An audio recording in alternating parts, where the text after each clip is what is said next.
Hindi natin alam kung kailan tatama ang sakuna. Kaya may mga ahensyang naghahanda ng agarang tulong sa mga biktima tulad ng relief goods. Pero hirit ng iba, baka pwedeng mas healthy naman ang pagkaing ibibigay para iwas sa sakit sa kidney. Para bigyan ng mukha ang balita, Mobile Journal Yeda Pascual.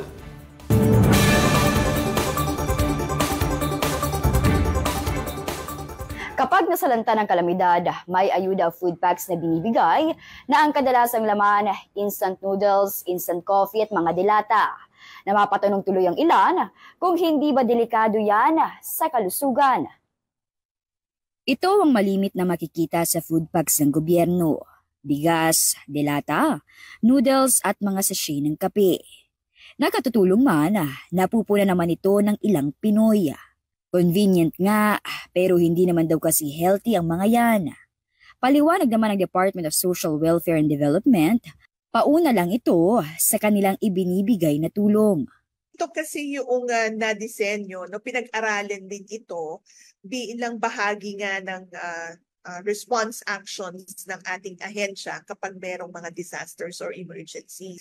Meron din tayo mga ipinapamahagi ng mga hot meals, lalong-lalo na doon sa mga stranded na mga individuals kapag merong mga bagyo at nasa mga port sila. Ayon pa sa DSWD, kada food packs na binibigay nila ay para sa family of 5 na kaya tumagal hanggang 3 araw. Para naman kay Dr. Dex Macalintal na isang nutritionist, 1 o 2 beses lang daw dapat kumakain ng mga instant food o dilata kada buwan. Dahil nga rin refined carbohydrates din yung inyong mga noodles na yan, no, pwede rin magpataas ng blood sugar ninyo. At yun din, makakasira din ang bato ninyo in the long run. Ganon din yung mga canned goods natin. Ayon pa kay Doc, pabata ng pabata ang mga dinadialysis. At parami din ng parami ang nagkakaroon ng kidney disease. Ang madalas daw na dahilan, ang pagkain ng maalat tulad ng mga instant noodles at delata. Kaya dagdag ni Doc, maaari namang pantawid gutom ang mga pagkaing instant, pero hindi pwedeng gawing pang matagalan. So kinakailangan magkaroon din ng movement na siguro ang mga local government units, no, makipagtulungan sa mga nutritionists natin, no, nang sa ganon ay magkaroon din tayo ng say for example ng mga community gardens para mapababa natin yung costing ng ating mga gulay at prutas. Ayon naman sa DSWD, pinopromote nila ang pagbuo ng mura, masustansya at masasarap na pagkain. At may ilang LGUs daw tulad ng Valenzuela City na gumagawa ng suggestion ni Doc na community garden. Naririnig naman daw ng DSWD ang mga hinaing tungkol sa food packs, kaya nakikipagtulungan na raw sila sa ibang tanggapan ng gobyerno upang solusyonan ito. Currently, rini-recalibrate o pinag-aaralan para ma-recalibrate yung contents ng ating mga family food packs. Again, that is in consultation with the DOST, FNRI, and the NNC. Malaking tulong ang relief packs para bilang pantawid gutom sa mga apektado ng sakuna o kalamidad. Kaya maganda rin sanang napag-iisipang mabuti ang ibinibigay sa kanila para na rin makatulong sa kanilang kalusugan. Mobile Journal Yeda Pascual po, hatid ang muka ng balita. Hindi na lang sa suit ni Iron Man maririnig ang nanotechnology. Ito na rin kasi ang teknolohiyang ginagamit ngayon ng isang kumpanya sa Pilipinas na may produktong kaya raw labanan ang pagpasok ng init ng araw sa ating mga tahanan. Para bigyan ng mukha ang balita, Mobile Journal Francis Orsio.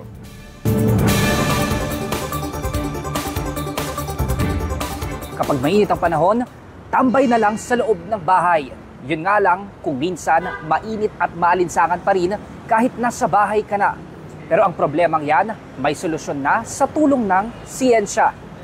Kahit nagsimula na ang tag-ulan, wala pa rin tayong takas sa init. Kita yan sa nagtataasang heat index sa iba't ibang lugar sa bansa na pumapalo pa rin sa danger level o higit 42 degrees Celsius. Sa tulong ng siyensya, isang Filipino company na Trendway Builders ang ipinagmamalaki ngayon ang natatangi nilang produkto para maibsan ang init, ang nanotechnology glass coating.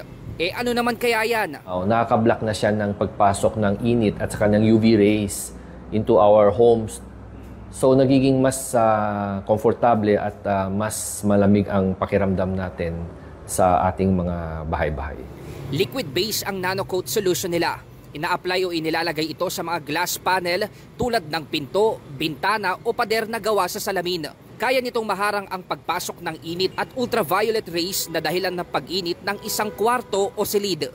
Yung room daw na may air conditioning na wala pang NanoCoat, 28 degrees Celsius. Tapos pumunta po siya sa adjacent room na naka-NanoCoat na po, pero naka-off yung aircon. Ang temperature daw niya is 25 degrees Celsius. It's even lower. Sa Japan daw nagmula ang ganitong teknolohiya at dinala sa Pilipinas isang dekada na ang nakalilipas. Nakipagtulungan ang eksperto sa likod ng NanoCoat Solutions sa De La Salle University at Department of Science and Technology para sa pagsusuri at pag-aaral. Sa ngayon, ang Trendway Builders pa lang ang nag-o-offer ng ganito sa Pilipinas. At masasabi raw na mas mababa ang presyo ng ganitong teknolohiya kumpara sa mga nakagawi ang anti-heat solution na idinidikit lang sa salamin. Actually, mas mababa pa po yung price ng NanoCoat compare sa film o sa tint. But I would say 30 to 40%. Not only is it more economical in terms of price, yung useful life po ng product, umaabot po siya ng mga 10 years. Sa mas umiinit na panahon, talaga nga namang welcome ang ganitong solusyon. Pero higit pa sa pagtanggap sa mga ganitong imbensyon, ang responsibilidad natin na pangalagaan ang mundo para maiwasan ang mas matinding epekto ng climate change. Mobile journalist Francis Orcio po, hatid ang mukha ng balita. Hindi nagpadala sa tukso ang isang lalaki mula Cavite nang may makita siyang bag sa tinatambayan niyang ukayan. Dahil imbis na pag-interesan ang laman nito, agad siyang gumawa ng paraan para mahanap ang may-ari nito. Para bigyan ng mukha ang balita, Mobile Journal Kyla Makantan.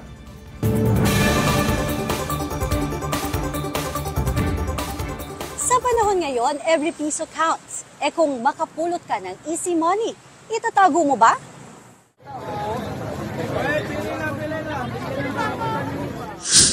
Ukayan ang madalas na puntahan ng 30 anyos na si Derek. Isa kasi siyang online seller na ang mga paninda ay kalidad na segunda manong mga damit. Kaya mano-mano niyang hinahanap ang mga pwedeng ilaban sa pormahan. Ang kita niya rito, depende rin daw sa araw. Kaya nagsusumikap siya para maibsan ang hirap ng buhay. Pero kahit pa ganon, hindi raw ni minsan sumagi sa isip niya na magka-interes sa easy money.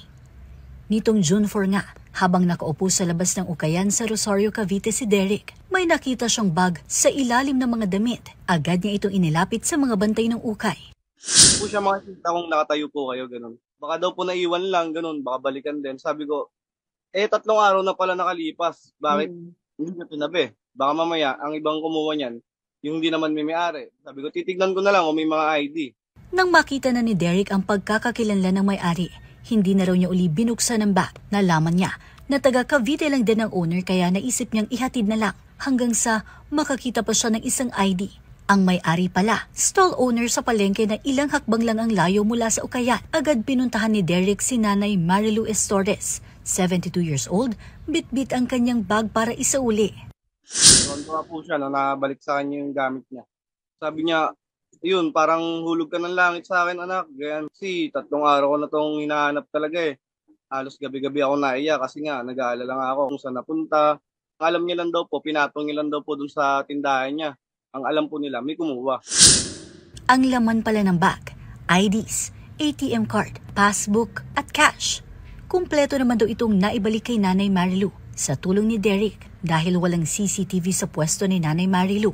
Palaisipan pa rin sa kanila kung paano ito napunta sa ukayan. Pero laking pasasalamat na lamang nila sa Good Samaritan na si Derek na hindi naisip ang pansariling interes. May kakayanan po naman tayo may balik sa may-ari, ibalik po natin. Kung gusto man po natin ng mga bagay na ganun, pagtrabahuan po natin, mahirap po ang buhay eh. Siguro po pinaghirapan din po nila yun. Sa panahong laganap ang mga masasamang loob, masayang malaman na may mga tao pa ring mabuti at malinis ang hangarin. Sana maging inspirasyon din si Derek na marami sa atin. Mobile Journal, Kyla Makantan, hatid ang mukha ng balita.